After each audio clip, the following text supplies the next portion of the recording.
ยังจำความรู้สึกครั้งแรกตอนที่เราอกหักกันได้ไหมครับเขาว่ากันว่าสิ่งที่ทุกคนมักจะจำได้ไม่มีวันลืมเลยคือรักครั้งแรกกับอาการอกหักครั้งแรกผมยังจำได้ดีในตอนที่ผมยังเป็นเด็กผมแอบชอบผู้หญิงคนหนึ่งที่น่ารักและฉลาดมากๆภายนอกเธอเป็นผู้หญิงดูธรรมดาครับไม่ได้สวยโดดเด่นแต่เธอกลับมีเสน่ห์อะไรบางอย่างโดยวิธีการที่เธอพูดหรือแสดงออกต่อสิ่งที่เธอสนใจและผมก็พบว่าผมกับเธอชอบอะไรตรงกันหลายอย่างไม่ว่าจะเป็นเพลงหนังหรือหนังสือ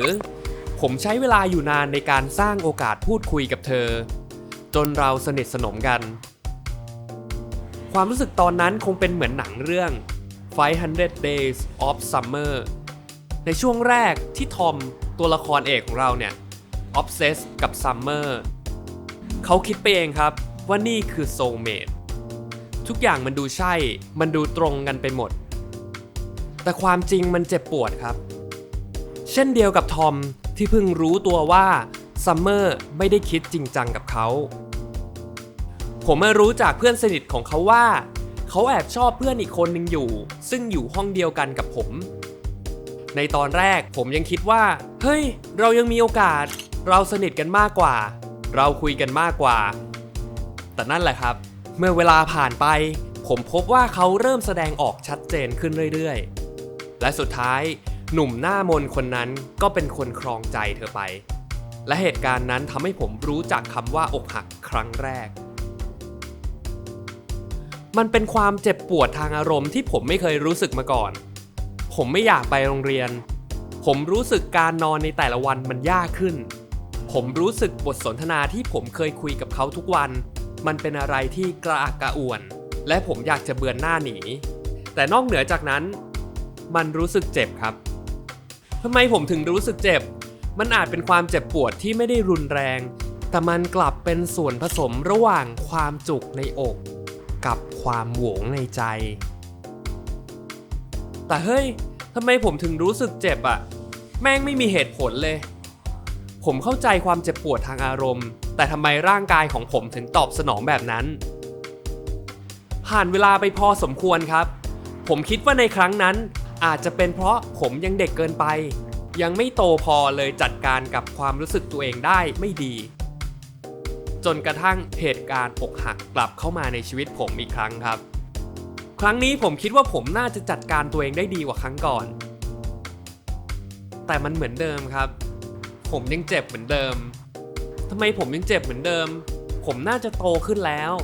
ผมน่าจะรู้แล้วว่าการรักและเลิกหรือการสูญเสียใครสักคนเป็นเรื่องปกติของชีวิตแต่ครั้งนี้อย่างน้อยผมจะไม่เจ็บฟรีผมต้องเรียนรู้อะไรสักอย่างจากมันอย่างน้อยครั้งนี้ผมเจ็บแต่ผมจะเข้าใจมันมากขึ้น อย่างแรกเรามาลองทำความเข้าใจกันก่อนครับว่าความเจ็บปวดทางกายและความเจ็บปวดทางอารมณ์มีประโยชน์อย่างไรต่อร่างกายมนุษย์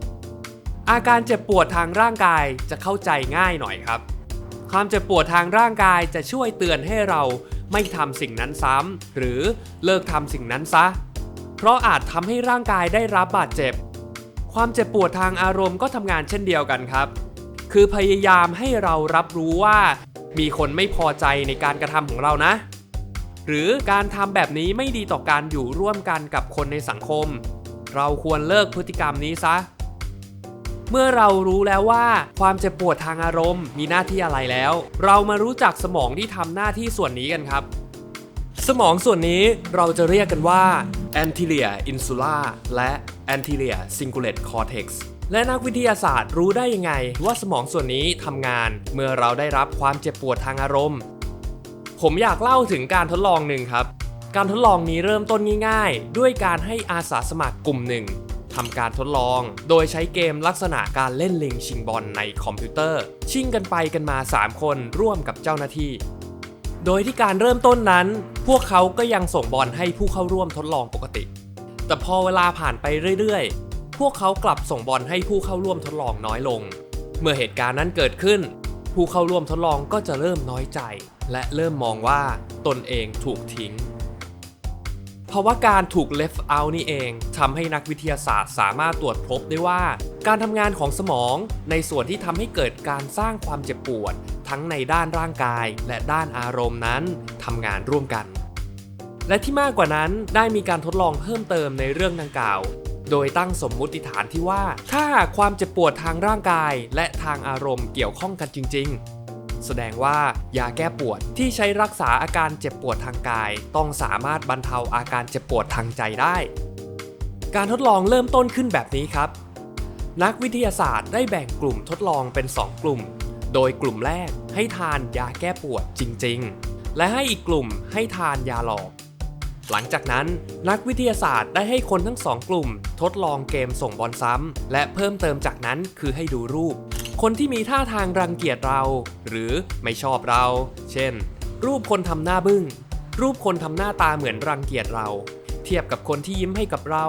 หรือมีหน้าตาดูเป็นมิตร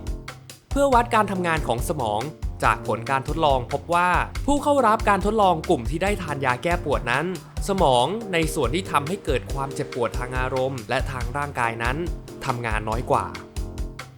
แต่ผมไม่แนะนำให้ใช้ยาแก้ปวดในการรักษาอาการบาดเจ็บทางอารมณ์นะครับการจ่ายยาและการดูแลรักษาตนเองในภาวะซึมเศร้าควรอยู่ในมือของแพทย์ผู้เชี่ยวชาญและจิตแพทย์ที่ได้รับการรับรองจากการทดลองนะครับเราจะพบว่าความเจ็บปวดจากการอกหักหรือความเจ็บปวดทางอารมณ์นั้นส่งผลต่อความเจ็บปวดทางร่างกายของมนุษย์จริงๆเนื่องจากเมื่อมนุษย์วิวัฒนาการกลายเป็นสัตว์สังคมที่มีความซับซ้อนมากขึ้นกลไกในเรื่องความเจ็บปวดทางอารมณ์จึงเกิดขึ้นมาแต่ในแง่กระบวนการวิวัฒนาการของมนุษย์ในด้านของสมองบางครั้งมันไม่ได้สร้างระบบการทำงานขึ้นมาใหม่เพื่อทำให้เกิดความเจ็บปวดทางอารมณ์แต่เป็นการเอาของเก่ามาใช้ซ้ำซึ่งทำให้เมื่อเกิดความเจ็บปวดทางอารมณ์สมองในส่วนของความเจ็บปวดทางกายจึงมีหน้าที่เพิ่มขึ้นโดยทำงานเพื่อให้เรารู้ว่ามีความอันตรายทางสังคมเกิดขึ้นทำให้ความเจ็บปวดทางกายและทางอารมณ์ทำงานร่วมกันอย่างแยกไม่ได้เพราะฉะนั้นเวลาคุณรู้สึกเจ็บปวดจากอาการอกหักหรือใครสักคนทำให้คุณเสียใจและคุณรู้สึกเจ็บปวดสิ่งเหล่านี้คือของจริงครับคุณอาจรู้สึกเหมือนโลกนี้กำลังพังทลายแต่อย่าคิดว่าตัวเองอ่อนแอครับมีมนุษย์ 8.1 พันล้านคนแชร์ประสบการณ์ส่วนนี้กับคุณอยู่อย่าโทษตัวเองครับเวลากับการได้พูดคุยกับตัวเองและใครสักคนที่คุณสบายใจจะทำให้คุณดีขึ้นอย่ากลัวที่จะขอความช่วยเหลือจากใครสักคน Stay strong ครับThis day may feel like the end of the world, but there is always tomorrow to look forward to ครับ